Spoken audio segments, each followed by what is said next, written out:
Well, hello everybody. If you guys could take your seats, welcome to the last session of the day. I originally wasn't supposed to be up here, but here I am. So this is examining the role of oxygen in Chardonnay. It's something I feel like we've been sort of circling around for a long time now at a variety of events. With the Oregon Chardonnay technical tasting that we've been doing in May, this has come up several times and has been fairly divisive. And so Bree and I thought it would be a fun one for us to look at here at the symposium, sort of as a way of informing the rest of our conversations we have throughout the year. I'm going to introduce the panel, and then I'm going to sit down and let them talk. So to my right, Steve Price obviously needs no introduction. He's spoken at this many, many times. Steve's from ETS and also has a vineyard here in Oregon. Eric Herve, also from ETS, is here to talk to us about aromatics. And then three winemakers who I've known for, in some cases, a very long time, who I have a great deal of respect for, that I think are sort of leading the charge for Chardonnay in Oregon. Ken Pahlow from Walter Scott Wines. We have Marcus Goodfellow from his eponymous Goodfellow Cellars, and Wynne Peterson Nedry from Chehalem. So with that, to begin the technical portion of this, I'm going to turn it over to Steve Price. Thanks, Ben.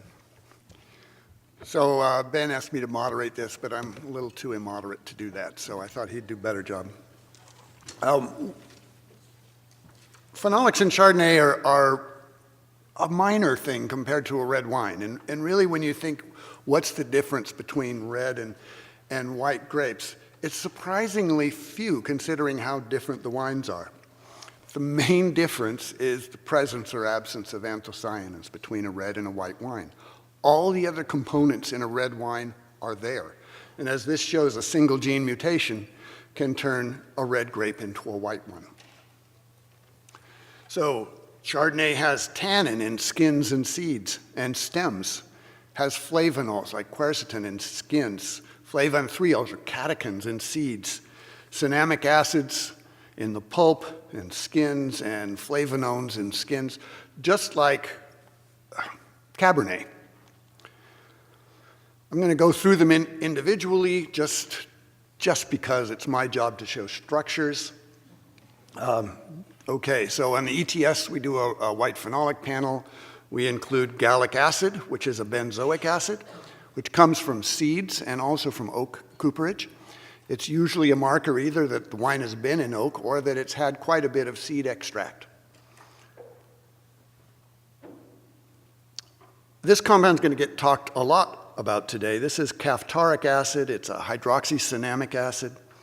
It's primarily present in whites because it's the main phenolic compound in the pulp, so it's in the juice. It's also in skins. It's also in stems. Glutaric acid and fertaric acid are also present, but in lower concentrations.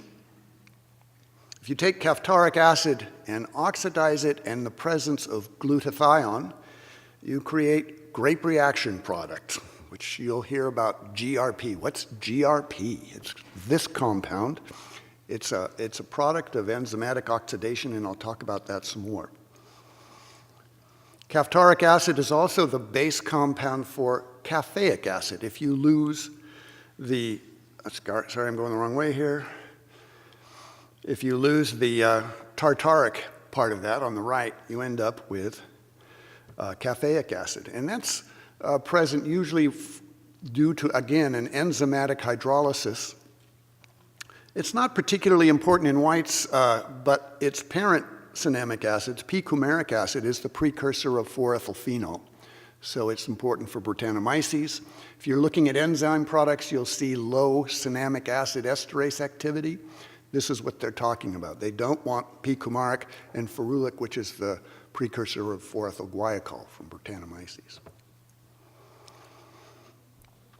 This is catechin. It's a flavanthriols or a flavanol. It's a marker for seed extraction.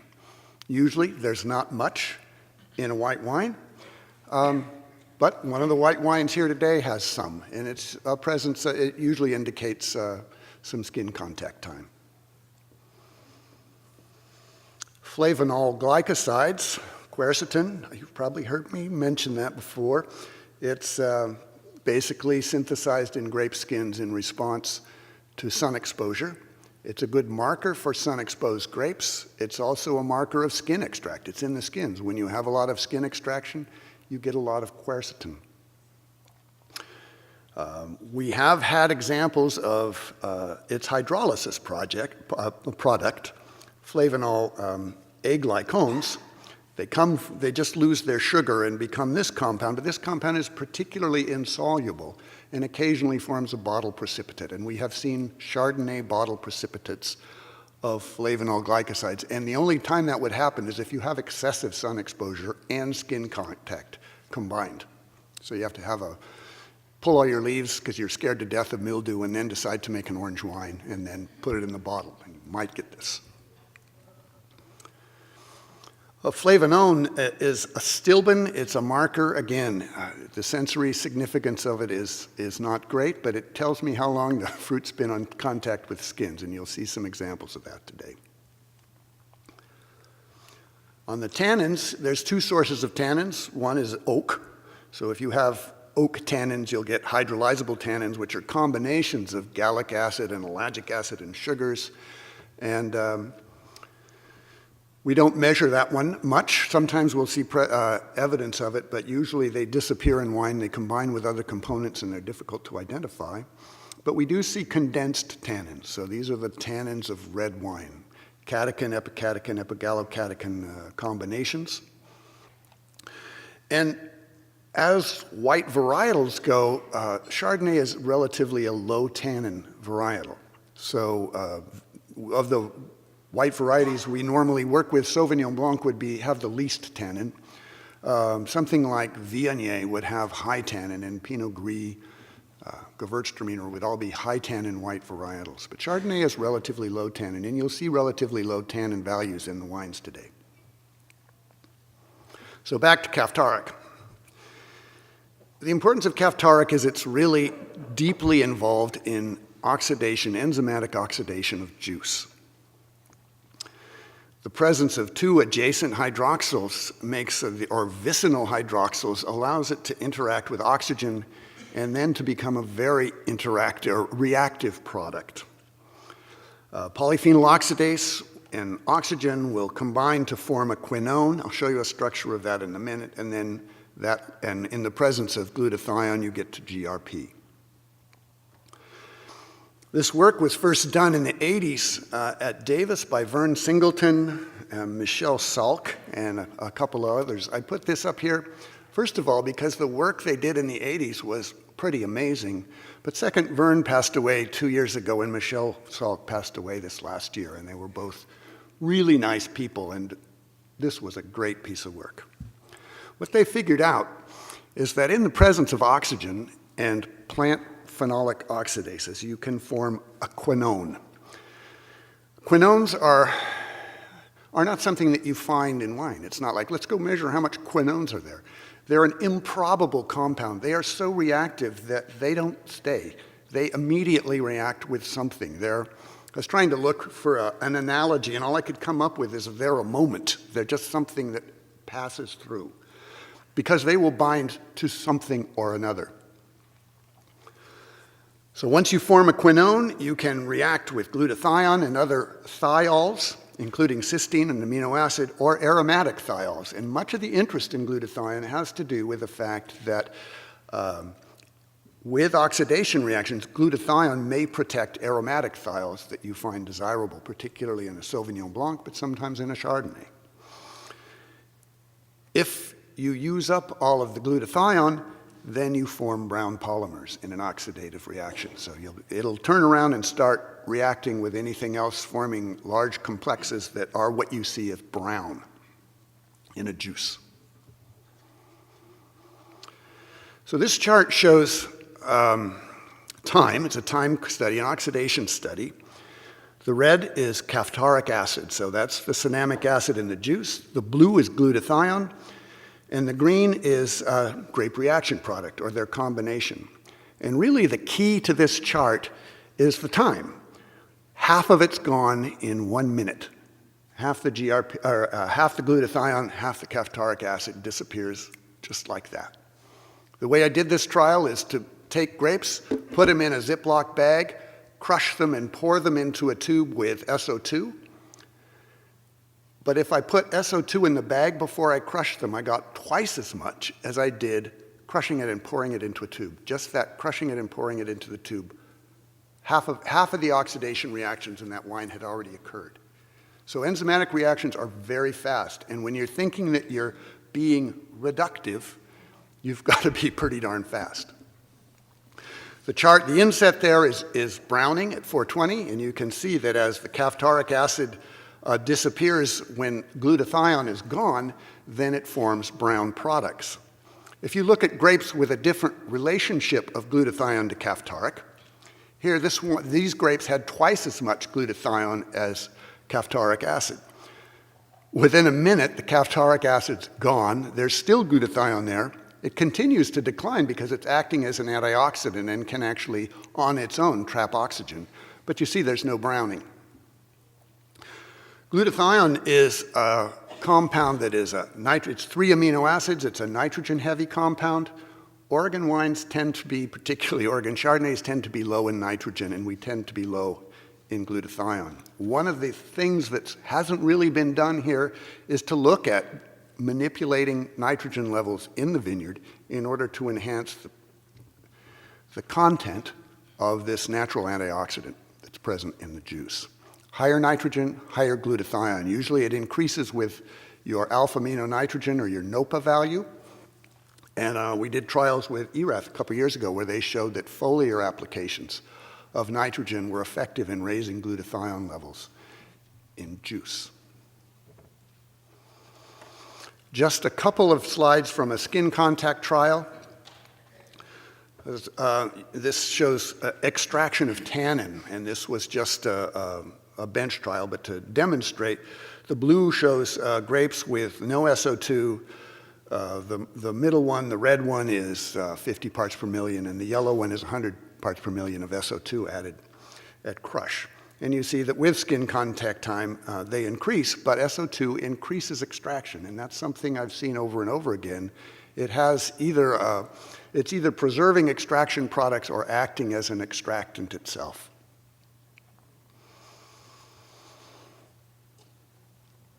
And also what's interesting there is that tannin extraction is rather slow.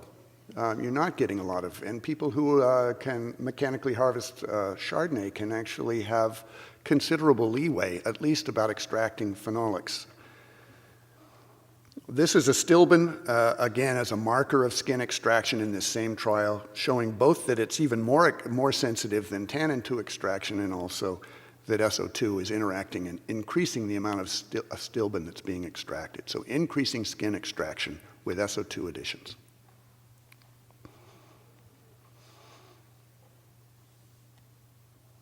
Okay, I'm going to stop there and we'll go to Eric's talk. Tim?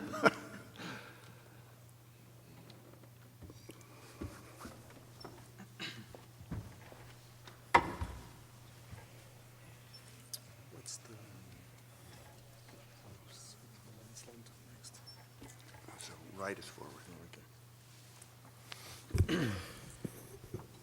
Okay, thank you, Steve. Okay, so Steve presented you already what glutathione is. We are going to dig a little bit deeper, and we're going to review a little bit what you can do to keep it in wines. And there's good reasons to do that, because what about Chardonnay aromas? Well, Chardonnay is a relatively neutral grape. It doesn't have the thiols that Sauvignon Blanc has. It doesn't have the terpenes that Riesling or more aromatic grapes and Muscat have. But you can keep what is there with glutathione. So we'll review a little bit what is in the literature, and we'll show some real-life examples where we monitored glutathione from grapes to the end of primary fermentation.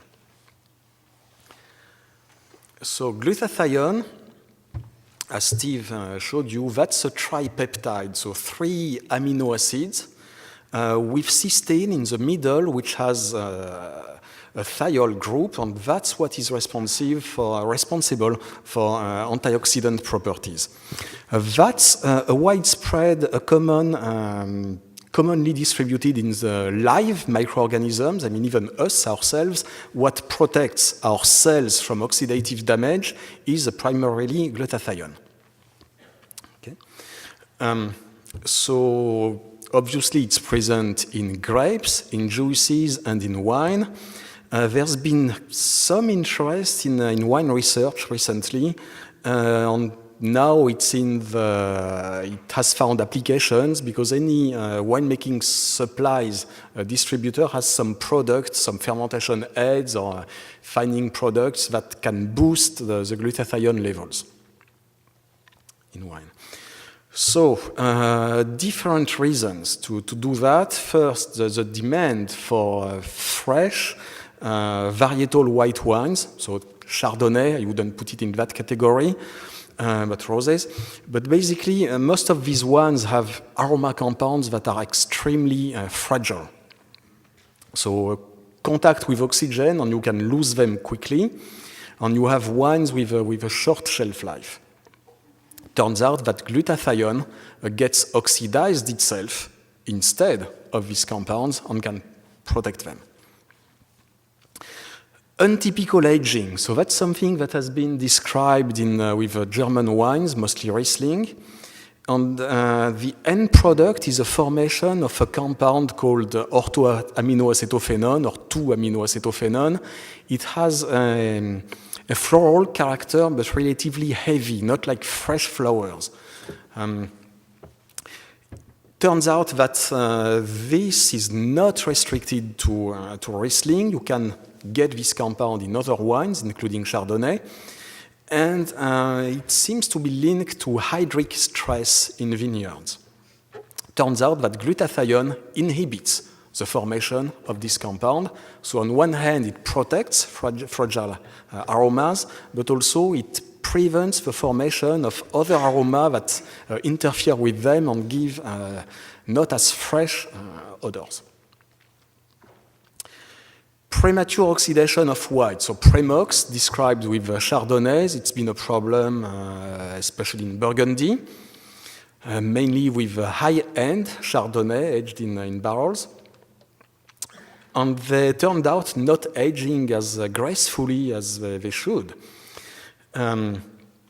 And you get a variety of aroma compounds. Yes, the aminoacetophenone, the sotolon, phenylacetaldehyde, etc. And they tend to be oxidation products. And again, glutathione tends to prevent the formation of these compounds. And turns out that what is blamed is maybe a lack of nitrogen in the vineyards. So it's good to minimize nitrogen fertilization in a vineyard to a certain point. If you pass a certain point, you end up with grapes that are depleted in nitrogen, yes, but also in glutathione. Last good reason to be interested about glutathione is that, well, it's an antioxidant. Maybe you can, if you have more, you can use less SO2. Okay, so there's an interest from consumers, health authorities, etc., to try to minimize amounts of SO2 that you would use. So what can you do to try to keep it? And what does the literature say? So glutathione, it's present in grapes, in juice. Turns out that in the early stages of fermentation, yeasts absorb it. They can use it as a source of nitrogen, or maybe it's already present and they need it themselves. So they absorb it quite quickly. But turns out that in the late phases of fermentation, they start to release some, and they can keep releasing it even during aging on lees. Concentration, so all things being equal, if you want, concentrations in wine can be highly dependent on how much you had in your grapes to start with. And the levels in grapes, again, depend on the soil, available nitrogen. What about copper? So copper binds thiols. So if you use too much copper, you can lose glutathione. Maturity level, it seems to make sense that you would lose glutathione with hang time. It's not that obvious. We've done a few trials. The curves were quite noisy, but Steve told you about how difficult it is to measure grape samples. So the literature, anyways, is not that definitive about that, and we don't have good data in indicating one thing or another. For sure, your grape handling will have a great impact on what you end up with. Juice oxidation, if you minimize it or not, and also how much phenolics you're getting from your grapes. That's one way to show juice oxidation. So starting on the top right with caphtoric acid, which can become oxidized, making a quinone. So you need oxygen, you need an enzyme, the polyphenol oxidase, which is inhibited by SO2. And I think it's about 50 ppm that you need to inhibit it. Okay? So SO2 can help. Inert gas can help because you would prevent oxygen from reaching the juice. And there's some new presses that actually can recycle inert gas as it's used. Last thing would be to try to separate as much as possible your presses, because your presses will have more phenolics than your free run. You can do a protein fining also to try to remove phenolics before fermentation. Okay, so I'm going to show you some real-life example because we can measure glutathione.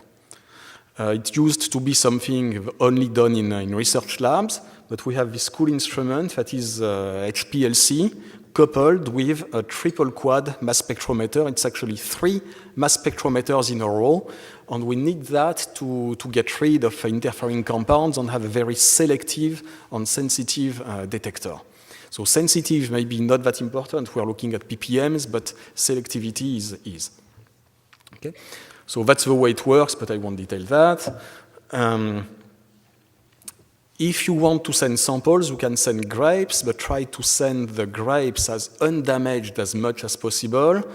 If you want to get samples from your tanks or barrels, we have tubes with potassium metabisulfite already added, so that as soon as the tube is filled, it will kill any oxidative reaction. Commercial wines send unopened bottles. So here are some examples. That's the data I'm gonna show you. 4 trials, and it was done with Sauvignon Blanc, but you will get the idea pretty much if it confirmed what you can see in the literature or not. First example, hand-harvested fruit, half-ton beans, 100% whole cluster. They put some dry ice in the press pan. Let's see if it's efficient or not. So left in green is the levels that we found in the grapes. So you can expect to find somewhere between 50, 60 ppm of glutathione in intact grapes. If you looked a little bit how the press was filled, it takes quite some time. There is oxidation happening, and turns out that in their free run, they almost have nothing left, or very little.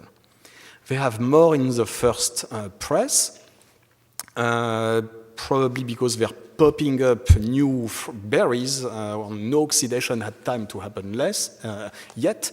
With the late press, they're losing some. Why? Because they extract more phenolics, and then more opportunity for the grape reaction product to happen. They lost some, obviously, in their settling tank, because what you find in the settling tank is lower even than what they had in the free run.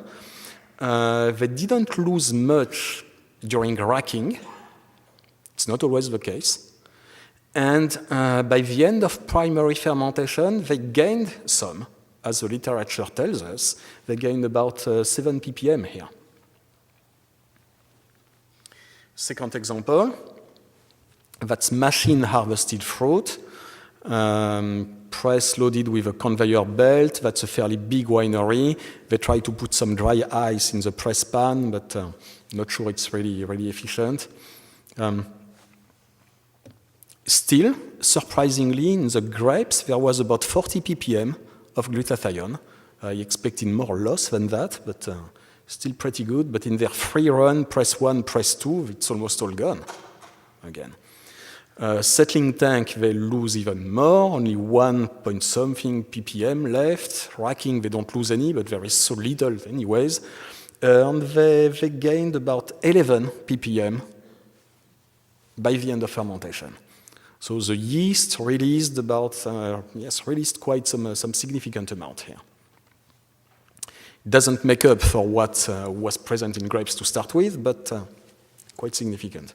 Okay, this winery, it was all hand-harvested fruit that they destem and they cold soak it for overnight in half-ton beans. They put liquid CO2 and dry ice in the press, which is quite recent. It looks fancy. It looks like it's really well protected.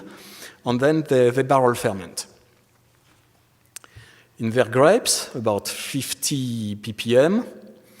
In the cold-soaked berries, they lose pretty much half of it already. Okay. Free run, they have more than what we've seen in other examples. Not much difference with the first press. Then, end of the press, there's not much left. Settling tank, they tend to lose more. Post-tracking, they lose more, and then they don't gain as much during their. By the time the fermentation is completed, probably because it happened in barrels, there's more oxidation happening in barrels. Last example, that was interesting. The winemaker really wanted to do everything he could to protect his juice from oxidation. So first, they harvest by hand. The technical term, that's FYBs, right, Steve? They had to destem. They prefer not to, but they had to destem a little bit to fill their tank. And they were borderline crazy, like really, they wrapped the press with plastic. There wasn't any single hole. When there was a hole somewhere, they would come with the fire extinguisher for CO2. They were dumping dry ice in the press all the time. So the winemaker was like, okay, I hope that it's doing something.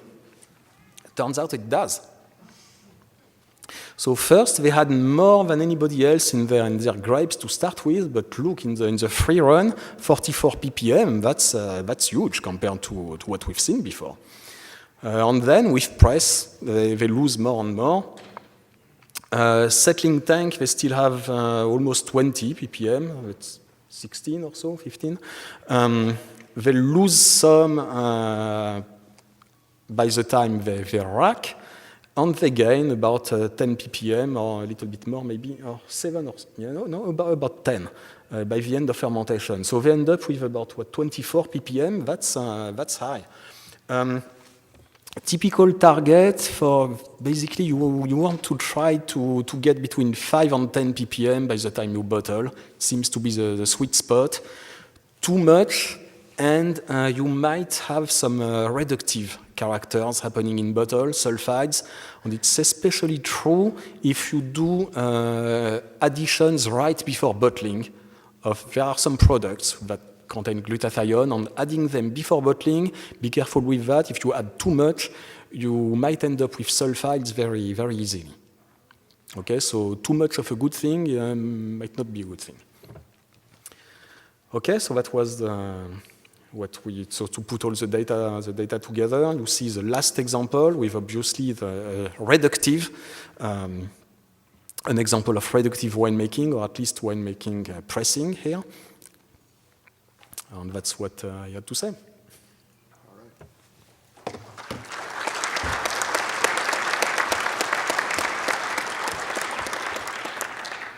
All right, if we can go to the first, let's see, whose wines are we going to taste first? So if we can go to the, let's see, I guess I can do that, can't I?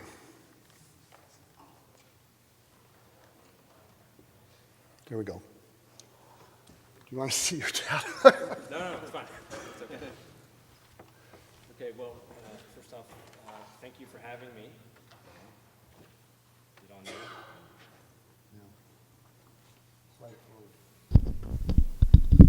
Oh, there we go. Okay. Thanks to Bree for inviting me to this. It's not something that I'm usually comfortable with, but giving back is really important, and Bree had asked me last fall if I would sit on this panel, and having learned everything I know about winemaking on the job, and a lot of this completely over my head and me over my skis, I said, sure, of course. Giving back is really important. Everything I know about winemaking I've learned at the generosity of the great people I've worked with, so giving back what I do know is really important.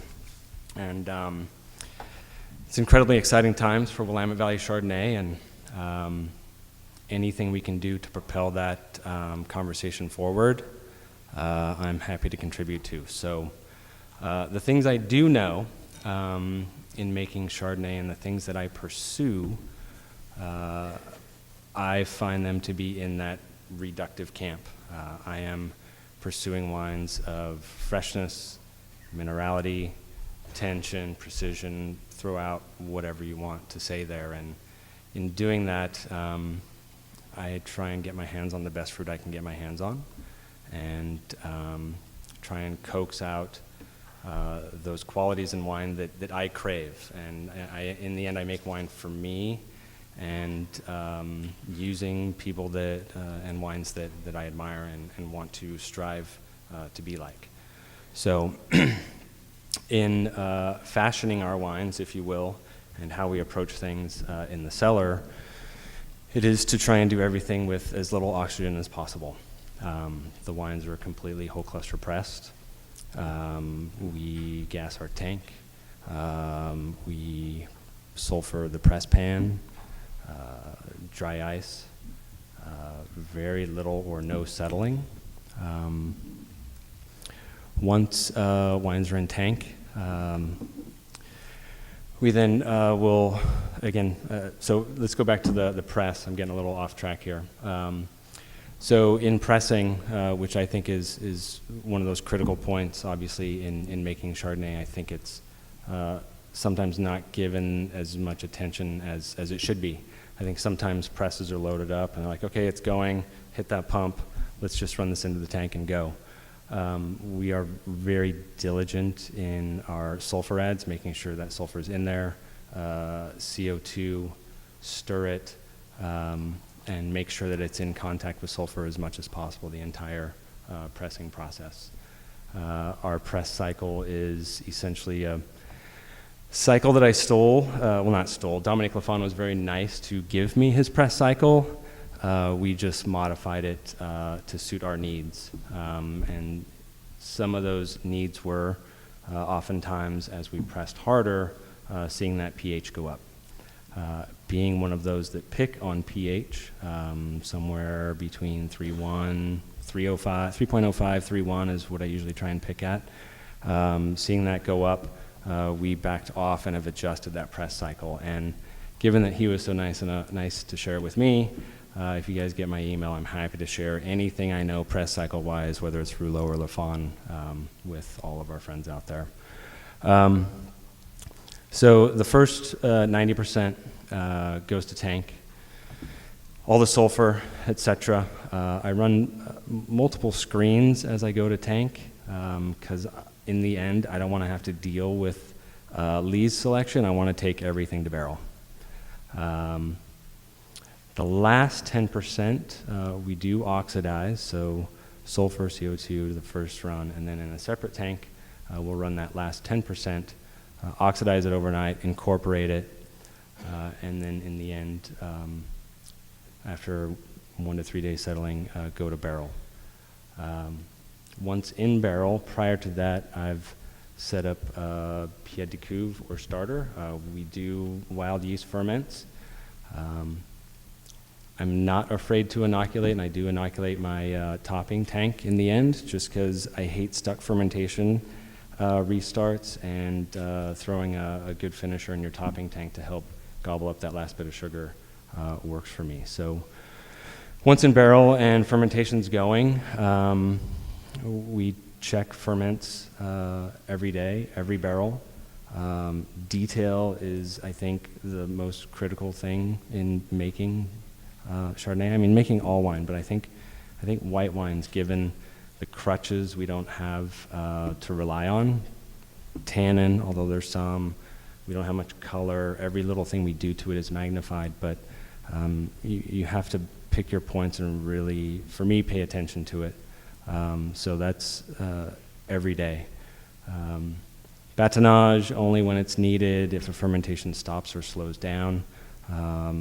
We have plenty of texture in the Willamette Valley. I don't think we struggle for that at all. I don't think we struggle for fruitiness. I think trying to coax out less fruitiness, and again, for me, showing off what place has to say is critical. If I'm going to make 6 single vineyard Chardonnays, they should speak of where they come from.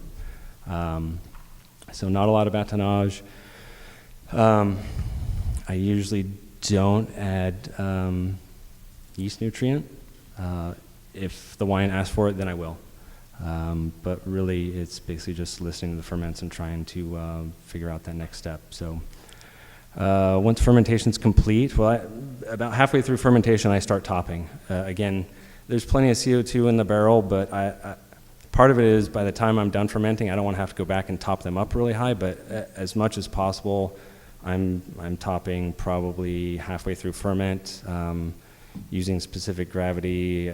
It's probably a little more than halfway through, so we're like 1050. So if I'm picking it, 1087 to 1090, which is 20 and a half to 21 and a half bricks generally, that's when we're topping. And by the time we're done with fermentation, the barrels are full. Mallow happens naturally in our cellar, and then we sulfur, and that's at about 30 parts. Bung them up, and there are a lot of lees in my barrel. People ask me if I check NTUs, and again, not being classically trained as a winemaker, I'm like, I don't know, I just take whatever tastes good, and there's a lot. When I dump over a 500 liter punch, and it's probably 8 to 10 liters worth of lees. And that's long after having racked a tank. So once we have decided it's time to bottle, we have a tiny facility, and our bottling schedule is based on practicalities. We put this Chardonnay, and you guys should taste. I mean, you should probably taste everything whenever you feel like it. Wine's 1 and 2, right? Wine's 1 and 2, yeah. So this is Ex Novo Vineyard. I don't know if it's written on there. Eola Amity Hills, not to promote a particular AVA, but I will. So once aging's completely done, again, avoiding oxygen, I go to tank prior to bottling for about 3 to 4 months, depending on our bottling schedule. And to that tank, which is gassed, racking with argon or nitrogen, I take all the lees that will go willingly, which means I'm usually kind of rocking the barrel back and forth to take more lees to tank. I'm pursuing reduction and that reductive quality. I think wines made reductively age really well. I find them really compelling for me, and I don't want it to be a veil over the wines. I want it to be complementary and show that there's intention that they're being made in a manner that they should age well. So once in tank, again, 3 to 4 months, all on those lees. Towards the end of aging and prior to bottling, there's a light fining and a rough pad filtration for clarity. So that's what we do, roughly. I keep reaching out to as many people and talking about this as possible. We aren't, dogmatic in everything we do. There's always opportunity to learn and change, and subtle adjustments will be made. One little thing between the two wines I had the good fortune last year because we were so late and Burgundy was early to go there and work. Having worked 2 day jobs for 15 years, I'd never had the opportunity to work a harvest in another country. And this opportunity presented itself, and I went and worked with Dominic Lafon for 2 weeks. And one thing that they do there, which I've never done, was start the Chardonnay ferments in tank. With 2017 being a bountiful crop, starting in tank meant that I could go to barrel with fill height pretty much 95%, so I could utilize all of my barrels. So between the two wines, that's probably the biggest difference. Looking at some of the numbers as we were sitting here and some of the stuff, I now have a better feel for, thank you. The tannins in the first wine, the 16, it was a significantly lower yield than 17. That might be one of those contributing factors. This is a 3,000 vine per acre vineyard, so 3.9 tons per acre sounds like a lot, but given that spacing, it's pretty low. And then 2017 was about 5.5 tons per acre. That's the biggest thing. The 16 is in bottle, so it's finished. Alcohol is 13.4, pH is 3.17, mallow complete. The 17 is a composite barrel selection. I have a lot of them. I'm usually done with primary well before Christmas, but I have some that are behaving badly. So the 2017 is a barrel selection. It's a 500 liter puncheon, 350 liter puncheon, and 3 228s. It's finished, pH is 3.2, and it has been sulfured. But I think the big difference with starting in tank versus starting in barrel is something that I thought was really interesting, being one who likes wild yeast ferments and having it uniformly go. As we all know, it's nice to have everything behaving at the same level in barrel. So I think that's about it. That's pretty much everything we do. I'm sure I missed a few things, but please feel free to ask any questions when that time arrives. Thank you. Any questions from the audience?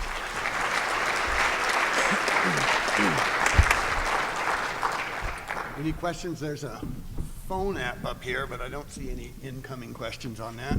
I'm not sure you got directions on that.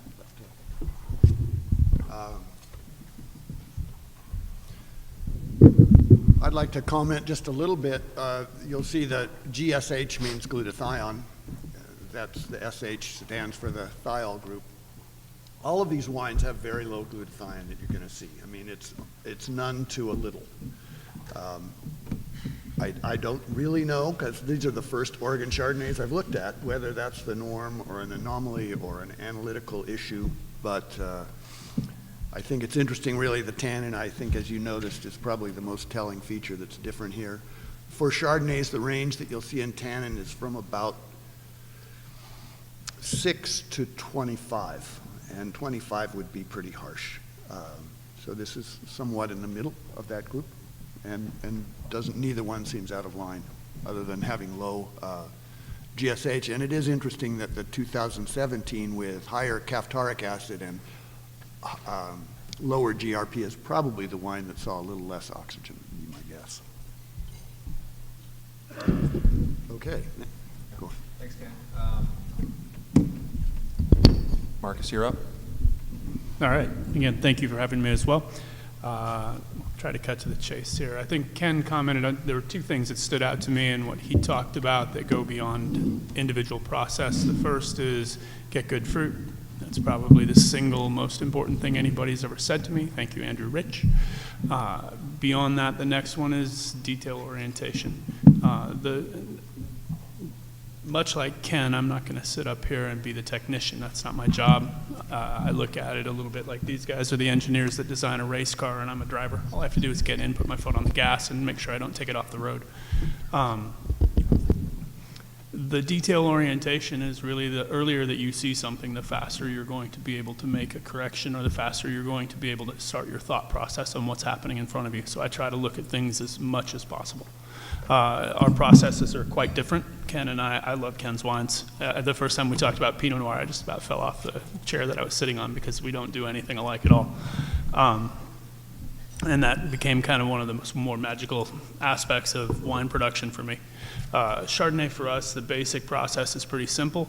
We try to pick the fruit when it is low bricks, high flavor, searching out sites obviously, and then farming to try and find that balance. But 22 is a cutoff for me. I don't like to go over it at all.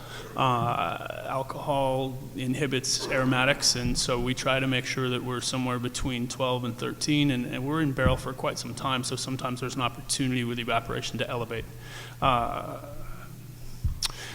Harvesting generally means bringing the fruit in. We kind of leave it on the pad, let it sit for between 24 and 48 hours in the totes. Somewhere after that, we'll throw it in the press. Unlike Ken, I've stopped adding sulfur in the pan. Generally, these days, half the time I've stopped adding sulfur until after the end of primary, and at that point, actually, after mallow. So we generally have a fairly oxidative pre-process. We do fairly slow, long fermentations. My goal there, what I'm seeking in Chardonnay is the crispness and balance, and then trying to find as much layering as possible. I'm looking for density without heaviness. Those things, I think, you start with raw fruit, where my job comes in to sort of help shape some of that. We do a range of different yeasts, and we also do a range of native ferments. We try to do small inoculations and then do relatively cold, long ferments. I would say it's fairly typical for us to finish fermentation in March or April, and then start mallow somewhere. Well, sometimes we start mallow in February. Sometimes it starts later in the year, and we'll finish that out. Wine number 3, well, dry is not through mallow. I've seen no sulfur at all. Wine number 4 is also still in barrel, but has completed malolactic and has been sulfured for about 8 months. And those are 16 and 17, 3 and 4? 16 and 17, yeah. Okay, so 3 is 16, 4 is 17. So, sorry, 3 is 17 Okay. and 4 is 16. All right, thank you. We use a range of barrel sizes to try and, again, create a little bit of a complex nature. So there's a little bit of 228. And I do prize some of the reductive notes that Ken was talking about, the struck match, which something that I think that it folds in very well. There is plenty of fruit in Oregon Chardonnay. There is generally texture. We're looking for the added nuances, and so some of that I think comes from, for me at least, where we're using 820-liter barrels and 500-liter puncheons, also some 600 liters in the last couple of years. There is a tendency to add a little bit of that. The wines also stay very fresh. While you're through in a longer oxidative process. We typically bottle Chardonnay on 21 to 22 months and rack it just before bottling for the first time. So it's a pretty basic process, caveman winemaking. We have not seen any major issues with oxidative wines, and what I found, the wines are relatively ageable. We do really make sure that we're not coming off the lees until as close to bottling as possible. I think that's about it for me. Questions?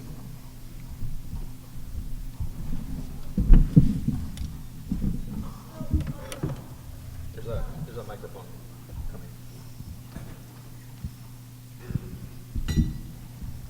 coming. I'm sorry if I missed something, but I see on the chart there's 3 columns.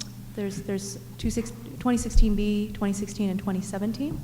Yeah, so the difference between the 2 columns is that A for 2016 is one of the things, we have a relatively large press for a small winery, and so we'll separate out press cuts into the press pan, and then usually we'll, depending on the size of the load, there'll be what basically is sort of free run and where you're just, self-pressing, and then up to under 2 bar, and we settle into the little IBC cubes.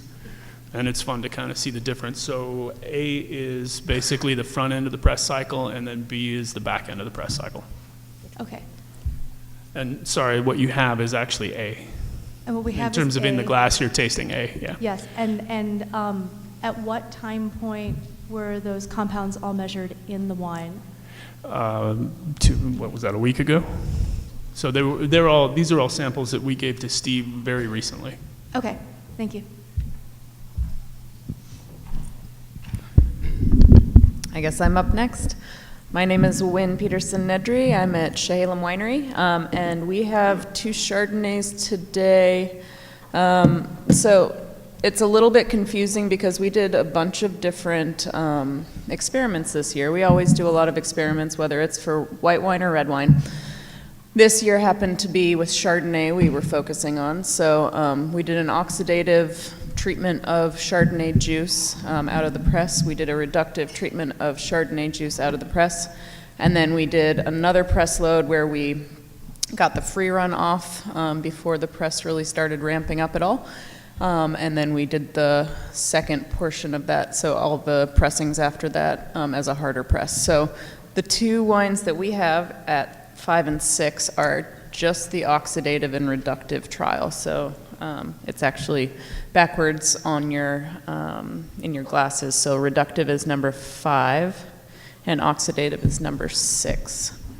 So these are both 2017 samples. Unlike Marcus and Ken, I did 2 to compare, so from the same vintage. So this is not a vintage comparison. So it's exactly the same fruit from our Chehalem Mountains vineyard called Corral Creek. And I guess I'm not really afraid to pick with a little bit more sugar than these guys. I usually balance out the acid after the fact in that we'll either send some barrels through malolactic or we will stop the barrels from going through malolactic based on a taste preference. So we'll taste through the barrels after they're done with primary. We'll sulfur some of them that we think are beautiful how they are, and we'll let the ones that might need a little bit more weight or texture go through mallow and do their own thing. So in that sense, we keep a lot of that original malic acid around. Basically what we do is, we'll bring in the fruit. This fruit was picked on September 25th, so probably a week or 2 later than what these guys likely brought their fruit in at, maybe even more. Same day. Oh, really? Same day. Okay, same day as Marcus. I guess we just have a lower elevation site. Everything came in actually right around 20 bricks, which was pretty nice for that time period. Nice normal Oregon vintage this year, as everybody was excited to see. We always refrigerate our fruit overnight so it gets nice and cold, and then we whole cluster press it. We usually get about 2.5 to 3 tons in our press. Stomp it around a little bit, so that might have something to do with the glutathione in the oxidative version being higher than the reductive, which is counterintuitive to what Steve has already said. And then for the reductive portion of this treatment, we put CO2 in the tank, as we always do. We put SO2 in the press pan and would dose it out during the press cycle. So the press pan always had SO2 in it. And I believe we also gassed the press pan. And then the oxidative version, which was the second press load that day, we basically didn't put any sulfur in the press pan, we didn't put any CO2 in the tank, and actually went over the top of a small 300-gallon tank with the hose, so it actually splashed around and got extra oxidized. Obviously, the color is just about the same, so it looks like anything that might have browned has fallen out pretty easily. We let it settle in tank for a day or 2 and then put it into barrel. And each of these samples is a single barrel, it's not a composite. So they're both 2013 barrels. They were both inoculated with the same yeast, which is CY3079.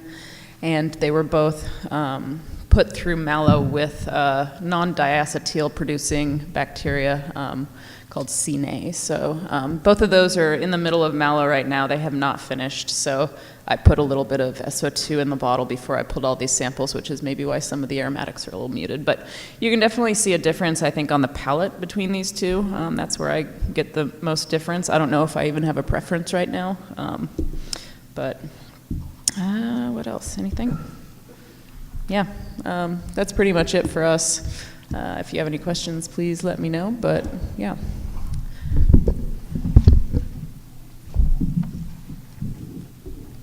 So, I want to get to questions in just 1 second. We've got plenty of time, so hopefully you have a few.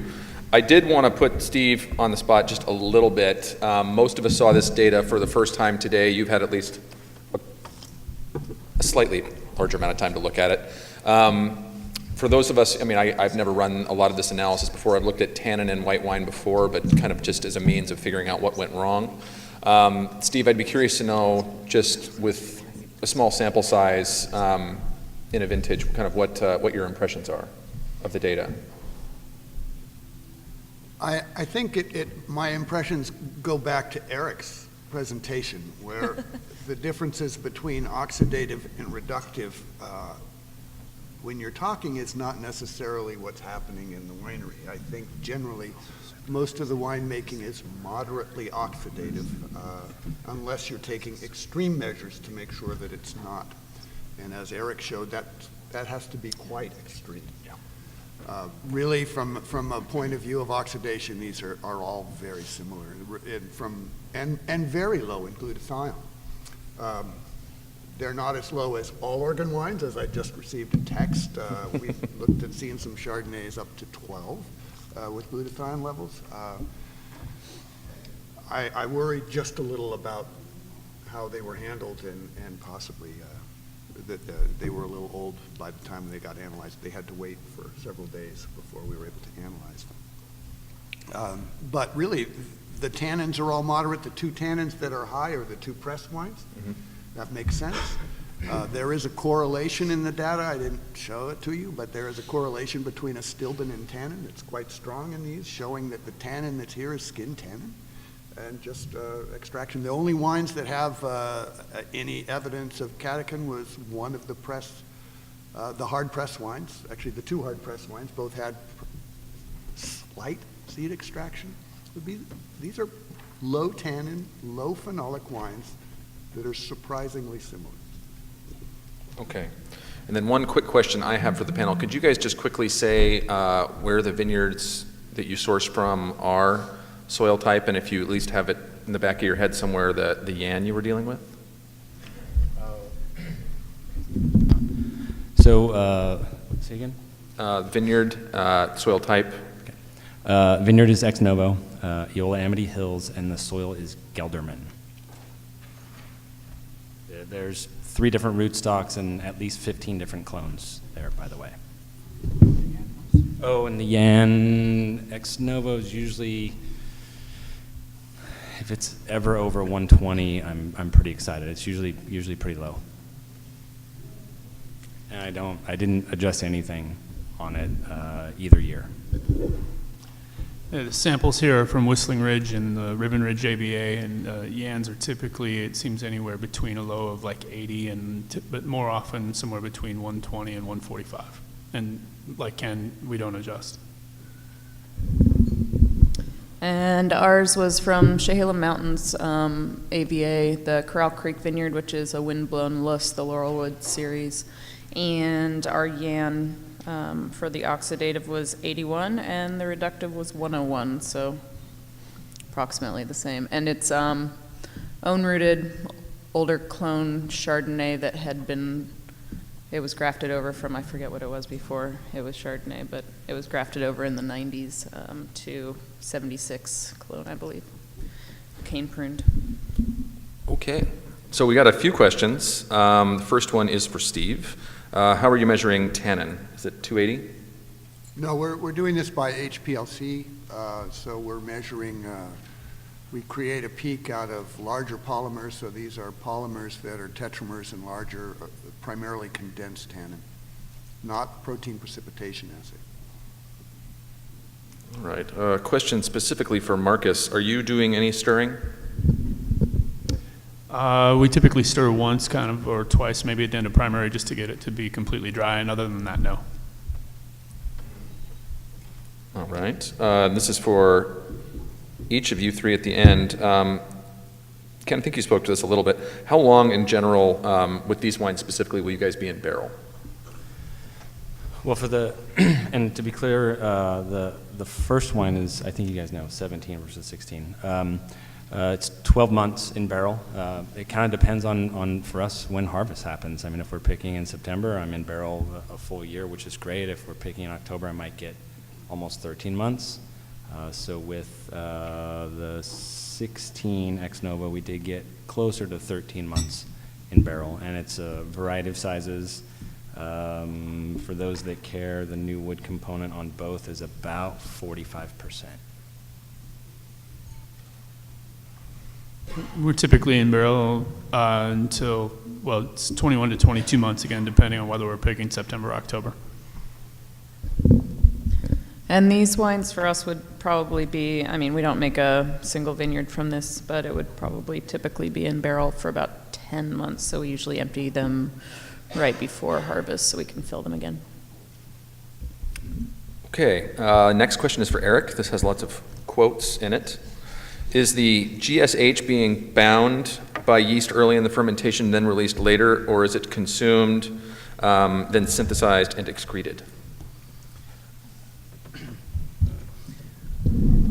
Okay, apparently they absorb it and they can break it down and use it as a source of nitrogen, but maybe they can use it also for their own antioxidant to protect themselves from oxidative damage. The release seems to be in the later stage of the alcoholic fermentation, and then there's evidence of more release even during lees, aging on lees. If it answers the question. I think so. Next question, Steve and Eric, I think this would fall to you. Does fermenting juice in barrel inherently lead to lower glutathione levels than juice fermented in tank, i.e. surface area, oxidation, etc.? Yes, we have a couple examples of that. So obviously you can expect just when you fill a barrel anyways getting some oxygen in your juice. So if there's the fermentation happens in more oxidative conditions than what can happen in tank. Okay. And feel free to ask. There was an example like that in the presentation. Basically, we were gaining about 10 ppm in fermentation in tanks, and it was about 4 or 5 or so in fermentation in barrel. Do feel free to ask questions the old-fashioned way. I promise I will look for your hands on occasion. We got a couple more here. We talked about soil and yan. Can you guys give the elevation of the sites that you selected? Ex novo sits at about 550 feet. Whistling Ridge is about 450.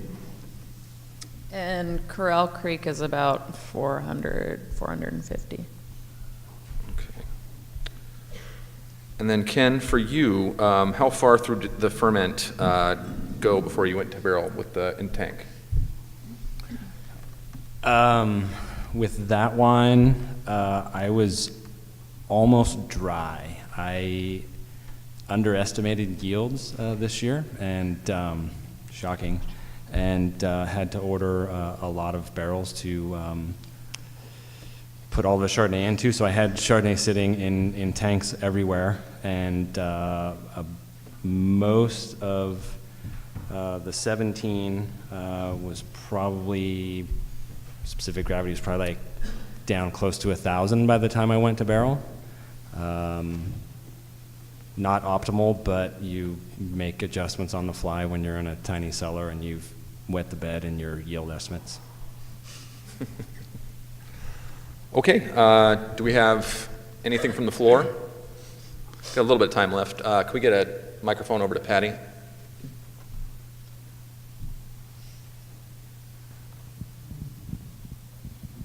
Well, first of all, thank you all panelists because all of your wines were awesome. But I have a couple questions from Ken. You said that you took about 10% and you processed it oxidatively.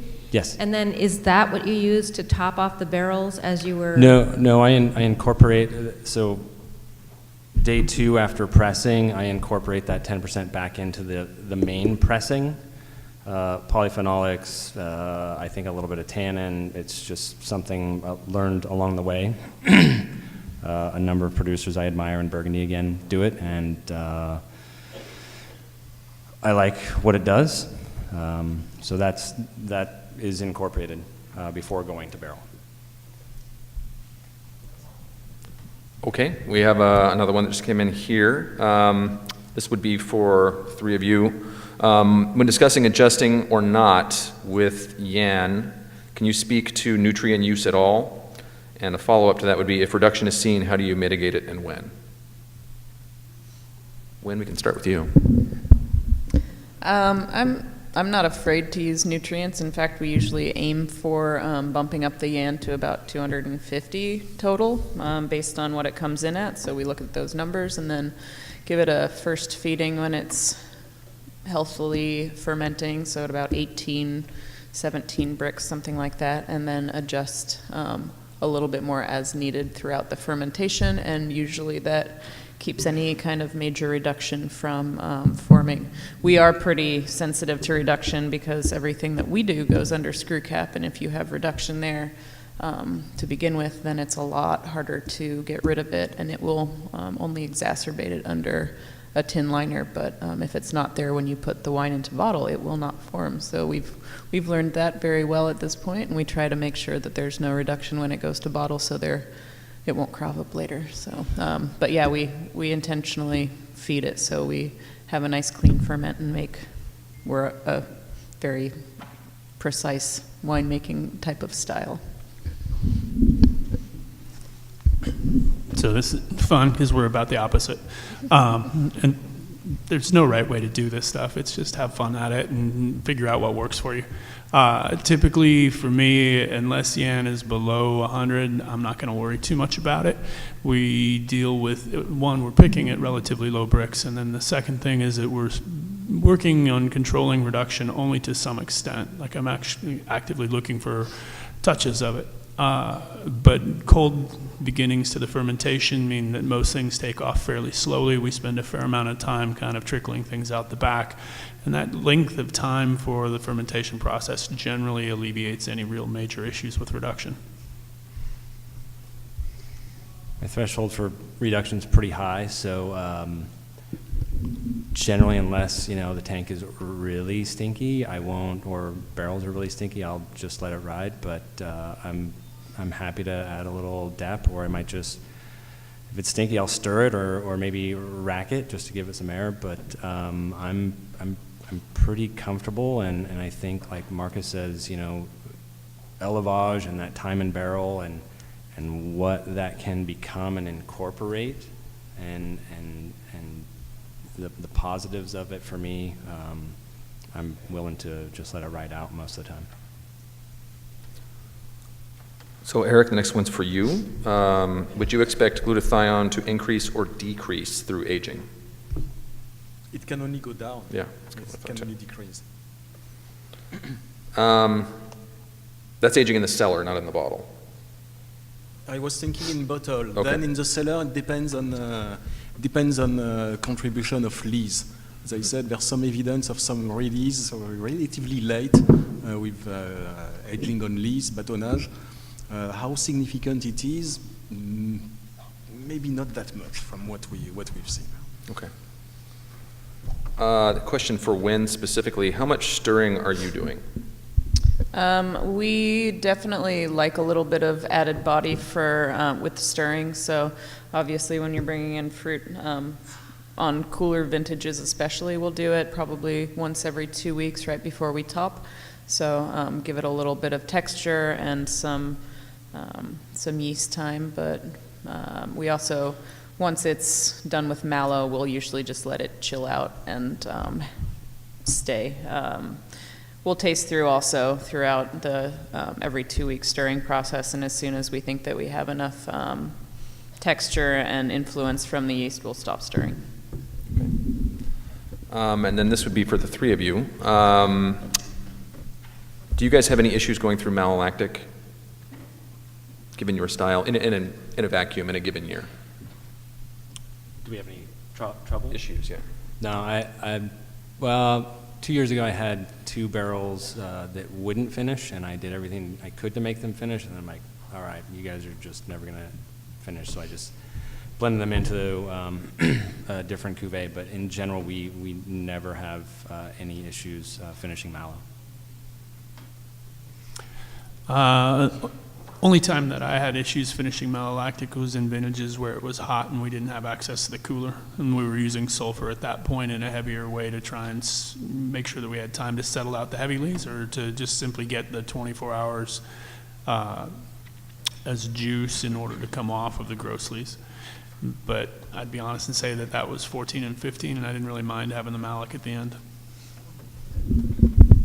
Like I said earlier, we intentionally don't let some of our barrels go through malic. The ones that we do inoculate do sometimes struggle, but that residual malic is not an issue for us. It does help create that good acidity as well, and so we usually put through a number of barrels through mallow with the knowledge that some of them will not finish. So yeah, we do sometimes. I'm not sure what it's due to. We also keep a souse on our barrels when they aren't in use, so we put a sulfur and sulfur citric solution in there to keep them fresh, so that might inhibit it in the long run.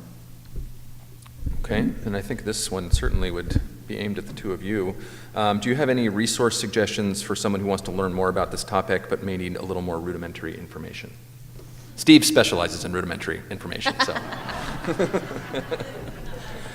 I can't think of a rude response right at the moment, but what is needed? Well, we have information on our website, but not a lot. I don't know. Do you have any ideas? What would be a resource, publication, or? First of all, you can call us anytime. We spend a lot of time on the phone, and we're happy to do so. And it's free. And it's free. Yeah. Sometimes we like you to do analysis too, but you don't have to. Call us anyway.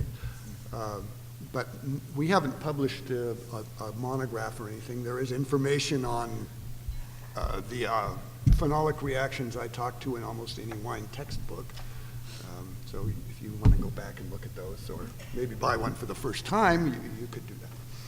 And I would say, I mean, I think a lot of these numbers are daunting until you're looking at them a couple of years in a row. And looking at them specifically with what you have in-house is where I think they can become very helpful. I mean, numbers aren't a guide, but I think having some in regards to exactly what you are doing can help inform some of those decisions moving forward, with probably a little bit of help on the phone from either of these two gentlemen. Anybody from the floor? Questions? We about had it? Oh, Heath. Just your assistant. Everyone talked about the processes, given the site and your approach to it. What about finishing? What are you looking at in terms of fining when you're finishing these wines? Preparing them for short term or long term? So the question, just for those of you who couldn't hear it, is about finishing the wine. So what's done sort of in the last stages prior to bottling? We do, I may have mentioned, light fining, casein, bento. I like to, have them finish pretty tight and go into bottle, even though with cash flow, we're releasing these wines probably 2 months after they're bottled. By the way, the wine 16 was bottled in December. But I still want to put them in a bottle pretty tight and let them unfold over time. So casein, bento, probably a dozen bench trials, find what really works for me and what I want to show off in the wine. Because I think that little fine tuning at the end is pretty awesome. If you haven't, I think many of the people, being who they are in this room, have done fining trials, but it makes a huge difference in what's revealed and just that last little touch before you send the kids out the door. So fining and just a little filtration before bottling. Another thing with finishing trap CO2, I have stopped degassing. I'm like, I want to send them, I think it's protective, I think it gives snap to the wines and again accentuates that precision. So those that care, and we're geeking out here, I'm probably up over 1,000 milligrams per liter trap CO2, maybe even closer to 1,100. Does that help? We typically just do a very light PVPP fining right before bottling, and then sometimes filtration. We rack out a barrel into tank. We we'll do a bentonite trial and usually add a couple pounds per 1,000 gallons of bentonite for protein fining, and then cold stabilize and cross flow filter. And then right before bottling, we sometimes do a little acid benchtop trial if it's been a warm year or something, but sometimes that's not even necessary. So a question, if anyone has done trials with inactive yeast cell products that purport to retain freshness in wines, and if in fact they do have retention of glutathione in a measurable way.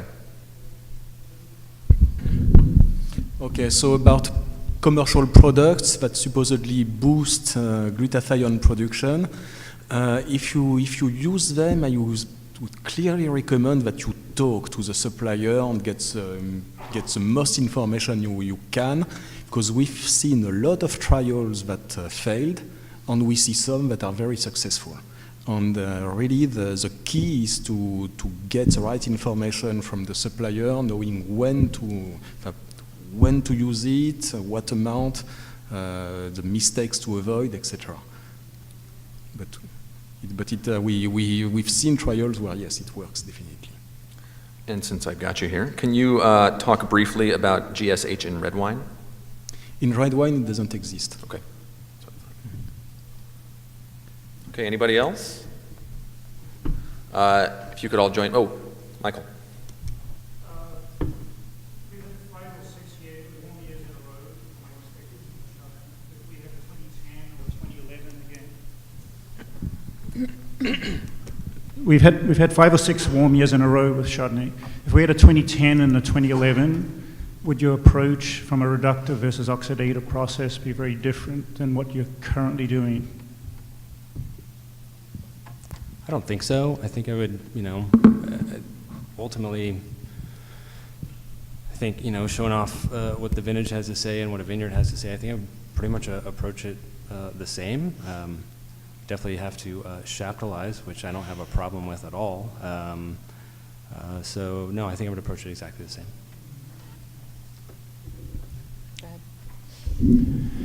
Honestly, it was a tasting of 2010 Chardonnays that Cameron's Clos Electrique and Arterbury Marsh Chardonnay were just absolutely lights out for me. And both of them had that. That's where Ken talked about the integration of reduction. And to me, that vintage exemplifies where it can be fantastic. I definitely wouldn't change anything. As Ken mentioned, it might be a choice for chaptalization that year, but otherwise, the only thing that I might change is the fact of the percentage of barrels that don't go through mallow. I might increase that to more barrels going through mallow than in a warm year. So that's kind of why we leave that the way it is. We can still play with it and keep continuity between vintages in barreled Chardonnay. So if a year like 2016 we put 30% or 50% through mallow, then a year like 2010 or 11 we'd probably put like 75 or 80% through mallow. So that would be the main difference. Okay. With that, if we could all thank our panel.